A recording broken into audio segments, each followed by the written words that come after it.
ನೋಡಿ ಫ್ರೆಂಡ್ಸ್, ಇಲ್ಲಿ ಪುದೀನ ಗಿಡ ಇದೆ. ಹಾಗೆ ನೋಡಿ ಅಲ್ಲಿ ಆ ಗಿಡ ಇದೆ. ಇಲ್ಲಿ ನೋಡಿ, ಇಲ್ಲಿ ಗುಲಾಬಿ ಗಿಡ ಇಲ್ಲಿದೆ.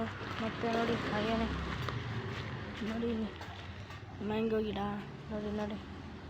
ನೋಡಿ ಇಲ್ಲಿ ನುಗ್ಗೆ ಮರ. ನಿಮ್ಗೆ ವಿಡಿಯೋದಲ್ಲೇ ತೋರಿಸಿದ್ದೀನಿ ಪಾರ್ಟ್ 1ನಲ್ಲಿ. ನೋಡಿ ಇಲ್ಲಿ ಅದಕ್ಕೆ ಪುಷ್ಪ ಗಿಡ ಅಂತದೆ. ನೆಕ್ಸ್ಟ್ ಇಲ್ಲೊಂದಿದೆ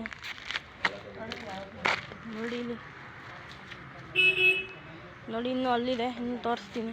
ನೋಡಿ ಇಲ್ಲೊಂದು ಗಿಡ ಇದೆ. ನಾವು ಫಾರಮಿಗೆ ಬಂದಿದ್ದೀವಿ ಇವತ್ತು. ನೋಡಿ ಫ್ರೆಂಡ್ಸ್, ಮುಳ್ಳಿನ ಗಿಡ ಇದು, ಪಪ್ಪಾಯ ಗಿಡ, ಹಣ್ಣು ತಿಂತೀವಿ. ಇಲ್ಲಿದೆ ನೋಡಿ ಫ್ರೆಂಡ್ಸ್. ನೋಡಿ ಎಷ್ಟೊಂದು ಗಿಡಗಳಿದ್ದಾವೆ. ನಾವು ಇಲ್ಲಿ ಫಾರಮಿಗೆ ಬಂದಿದ್ದೀವಿ. ಪಾರ್ಟ್ 2 ಫಾರಮಿಂದು. ಬಟ್ ನಾನು ಇನ್ನೂ ನ್ಯೂ ಯೂಟ್ಯೂಬರು. ನೋಡಿ ಹಿಂದೆಗಳಿಂದ ಚಕ್ರಿ ಮಣಿ ಸೊಪ್ಪಿದೆ. ಇವೆಲ್ಲ ಮೆಡಿಷನ್ ಇಲ್ಲಿ ತಕ್ಕೋದವು. ಇವರು ದೊಡ್ಡ ಫಾರಮ್ ಇದೆ. ಇಲ್ಲಿ ದೊಡ್ಡದಾದ ಫಾರಮ್.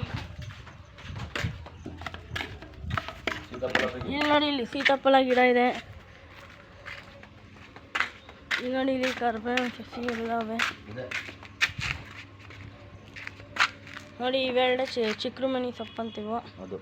ಇದು ನೋಡಿ ಚಿಕ್ರುಮಣಿ ಸೊಪ್ಪಂತೆ. ಇದು ಏನಪ್ಪ, ಕ್ಯಾನ್ಸರ್ ಅವರಿಗೆ ತುಂಬಾ ಒಳ್ಳೆಯದು. ಇಲ್ಲಿ ನೋಡಿ, ಇಲ್ಲಿ ಇದು ಮರ ಇದೆ ನೋಡಿ, ಅಲ್ಲೊಂದಿದೆ. ಸೊ ಫ್ರೆಂಡ್ಸ್, ಈ ವಿಡಿಯೋ ನಿಮ್ಗೆ ಇಷ್ಟ ಆದರೆ ಲೈಕ್ ಮಾಡಿ ಹಾಗೂ ಶೇರ್ ಮಾಡಿ. ಮುಂದಿನ ಬ್ಲಾಗಲ್ಲಿ ಸಿಗೋಣ.